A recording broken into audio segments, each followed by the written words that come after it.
Thank you very much. I slightly changed my topic, the name of it. But anyway, good morning, everybody. I've got a few sort of quick practical things. I'm going to be reading from both Bruce and Rilke. So because my spoken German is, alas, very bad. So if you bear with me, I'll read the Rilke translations in English, but you will have the original on the slides and the handout. And so this paper is part of a postdoctoral research project that I'm hoping to undertake in the coming years. So it's still very preliminary, and so excuse my enthusiasm when I talk about it. I'm very, very open to any suggestions, any comments, and that would be enormously helpful. So I would like to start with a poem by Rilke. It's a sonnet dedicated to breathing, and it opens Rilke's second book of Rilke's Die Sonnet an Orpheus. And there's a handout circling, which I hopefully, so there's the German original and the English one.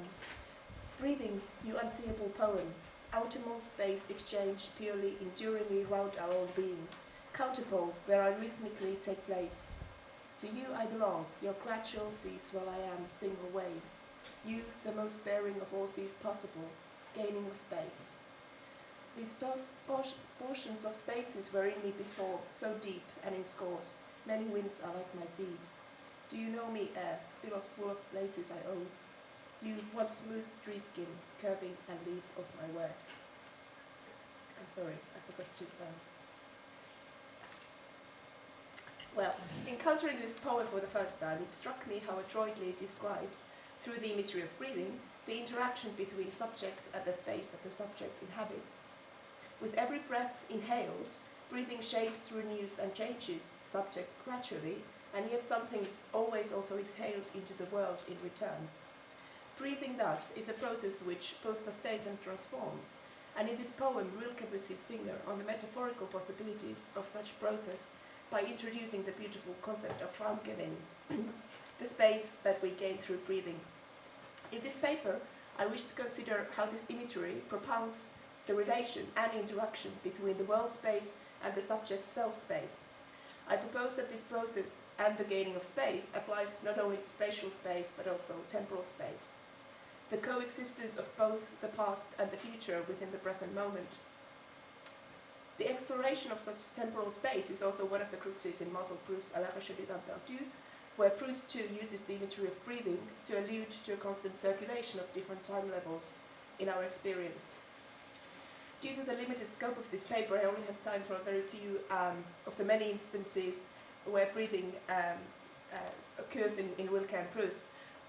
So in what follows, I will focus my attention on two elements that recur in both of the writers' use of the imagery. First, I will consider the ways in which this imagery might reveal something essential about the subject's self-positioning in the world in temporal terms, in what might be called subjective time or embodied time, and how the subject's sense of temporality also pertains to inhabiting a physical, perishable body. And secondly, I explore the way in which this imagery tackles certain ontological ambiguities that the modernist subject faces in the midst of constant change, and how this imagery sheds light on the gradual processual nature of selfhood itself. Selfhood being something which is always in the making, constantly subjected to temporal contingencies and juxtapositions of experience. Sorry, it's a horrible word. The imagery of breath as inspiration has long roots in the history of literature and aesthetics. In the antiquity, throughout the Middle Ages and Renaissance, inspiration tends to find its source in something outside the self, be it deities, muses, the god, or the nature. In Romanticism, the emphasis shifts more on the inner, adorned feeling, which, while coming into the consciousness of a man from nature, will then continue to grow from within. In the late 19th century, especially with the philosophy of Nietzsche, the possibility of a seamless alignment between man and nature and reason becomes increasingly problematic, however, and the subject's relation to the world space calls for new positioning, a challenge to which the philosophers of the 20th century as we know where to respond by focusing their attention on the individual consciousness. And the artists, to quote Kumar, with an explosion of aesthetic experimentation, end of quote.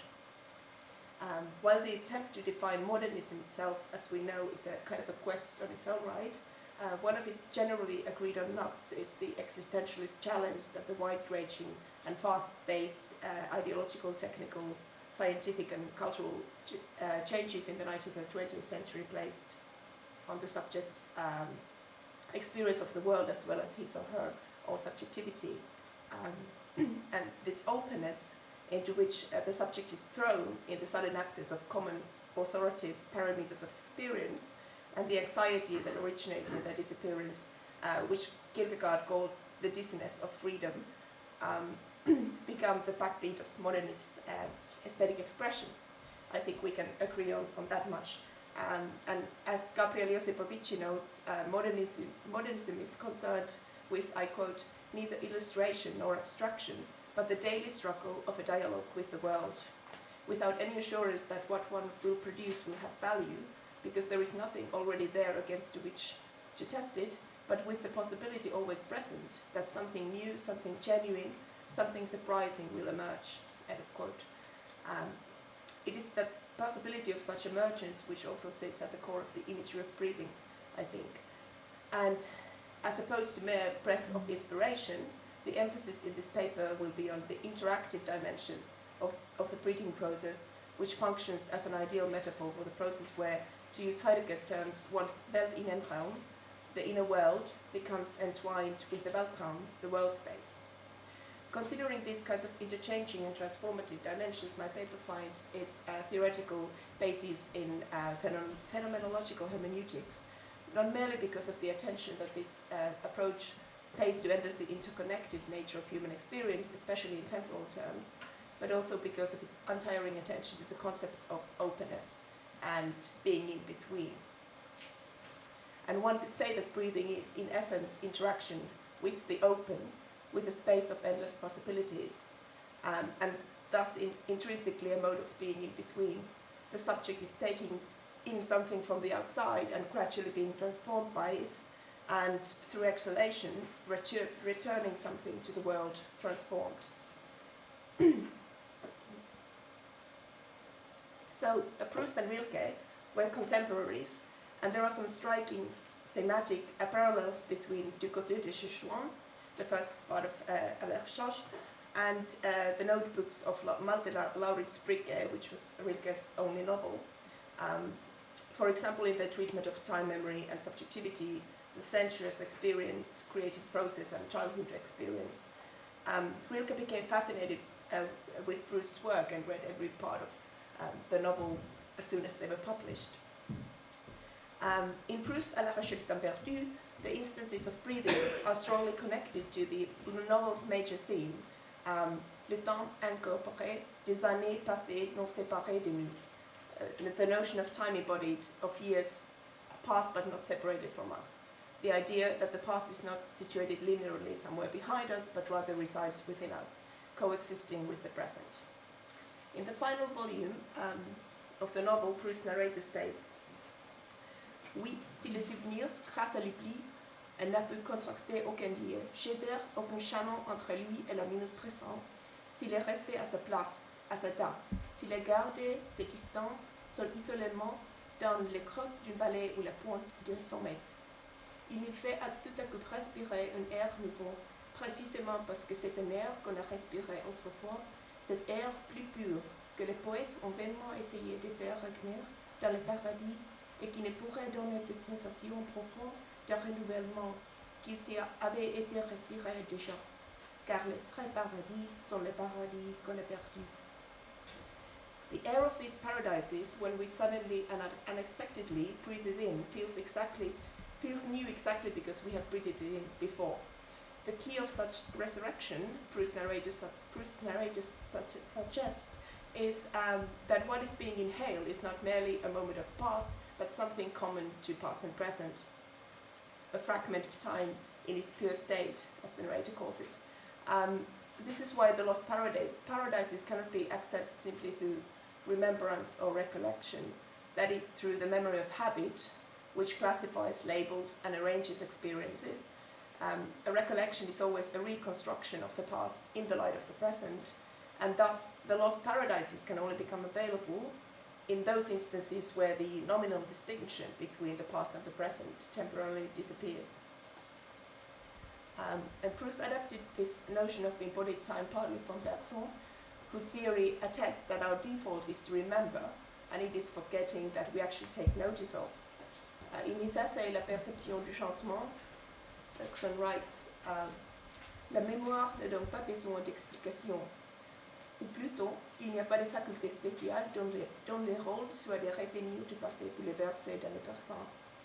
Le passé se conserve de lui-même automatiquement. Mais si nous tenons compte de la continuité de la vie intérieure et par conséquent de son indivisibilité, ce n'est plus la conservation du passé qu'il s'agira d'expliquer, c'est au contraire son apparente abolition. Nous n'avons plus à rendre compte du souvenir, mais de l'oubli. The act of breathing resembles what in Bergsonian terms might be called our default memory, in the sense of being something that we don't really pay attention to before there's a sudden interruption or breakage in its rhythm. Furthermore, the circulation of different time levels in our experience, to which Bergson refers here, become aptly illustrated in Proust's Paradis Perdu. The Lost Paradises reveal to us the gradual, ever-evolving interaction between the past and the present, and the role of such indivisibility, to which Bergson also refers here, is central to the modernist treatment of what might be called subjective time. The idea that reality, a real experience or real knowledge, can never be fully confined within something external or expressed objectively, no more than real time, pure time, can be arranged into linear order. Rather, reality is to be found in the way that we have embodied and encompassed experiences. So the body and the senses play a crucial role in this kind of individualization of time. Drawing from Bergson's philosophy and its criticism of Kantian transcendence, Proust explores the idea of time quite literally embodied through occasions in which the material empirical reality intervenes with the protagonist's state of mind, precisely through bodily sensations, the most famous example obviously being the Madeleine, cake dipped in tea. Similarly, Rilke's protagonist in the notebooks recurrently describes instances where memories get re-evoked through sensuous experience, or where bodily sensations such as temperature or smells intertwine with intense emotions. Through such descriptions, the notion of embodied time in these novels reaches beyond a mere theorem and places a specific emphasis on the way in which these experiences enter the subject and then become a part of his or her sphere of experience. Now, there would be a lot to say also about breathing and the sense of scent, which is obviously comes to us through breath, inhalation, which is highly evocative mnemonically and an efficient medium in re-evoking the past. Rilke alludes to this in his sonnet by asking, Erkennst du mich, Luft, du wohl, noch eins meinige Orte, do you know me, air, still full of places I owned? Proust's narrator repeatedly talks about evocation to true sense. Also, for example, that of the poisonous varnish of the staircase in his childhood home, Cambrai, and the strong association it produces to his temps de coucher, his childhood drama of going to bed without his mother's goodnight kiss. However, what makes this imagery even more diverse and interesting for me from the viewpoint that I'm taking in this paper is that it also manifests the effects of taking in mere transparent air, the unknown, the yet to be, the invisible.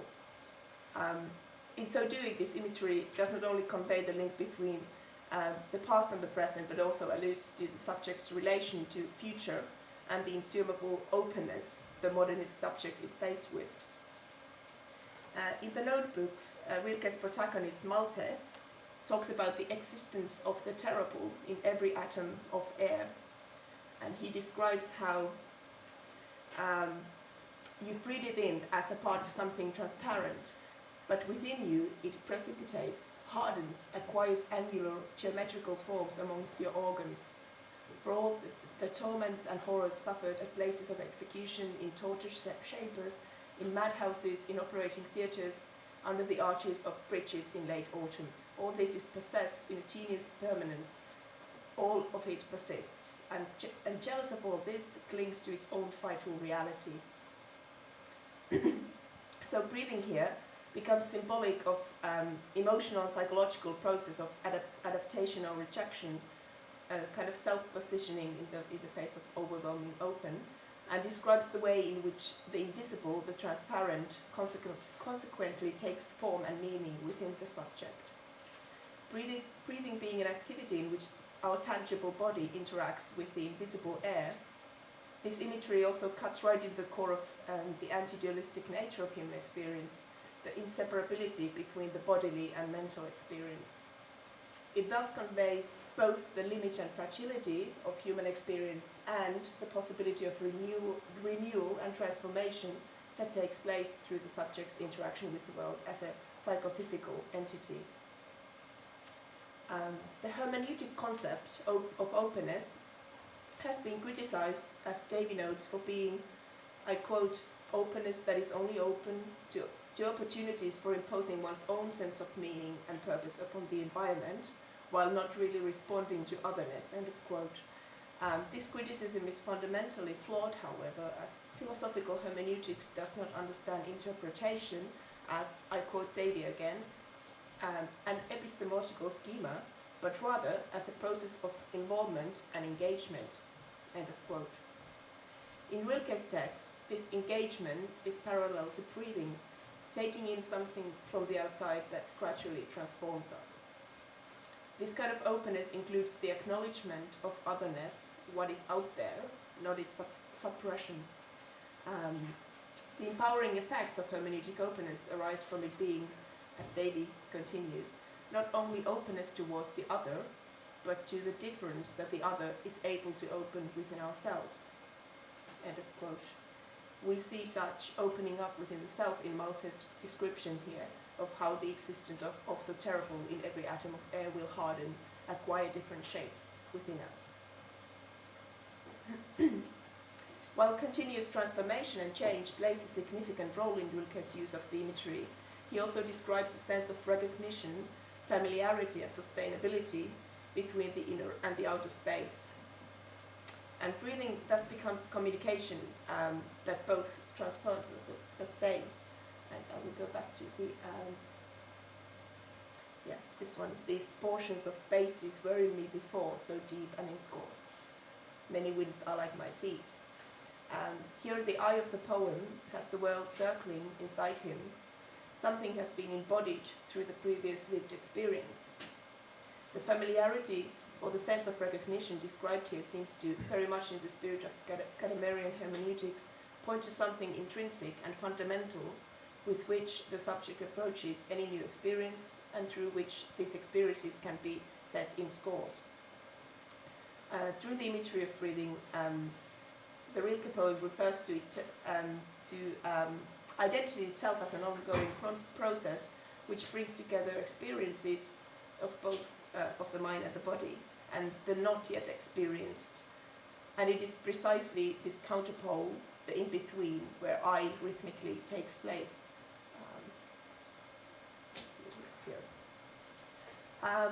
According to Gadamer, such exchange is elemental to the process of understanding, since, I quote Gadamer, the real power of hermeneutical consciousness is our ability to see what is questionable, end of quote, not what is or seems to be clear and known as a fact objectively.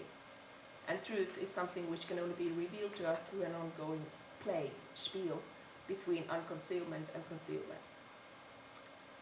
And in order to arrive at the meaning, no matter how rudimentary meaning, impressions need to communicate with our previous experience to make sense, as Bruce's narrator puts it, of les chaos que sont toutes les choses que nous voyons, the chaos of all the things that we see. And yet, at the same time, imagination, the faculty which is essential to forming new ideas of something that is not present to our senses, is necessarily activated when approaching something previously unexperienced. How am I doing with time? We've got a few minutes. Few minutes, okay. I will very quickly skip that part and move on to my conclusions. Right.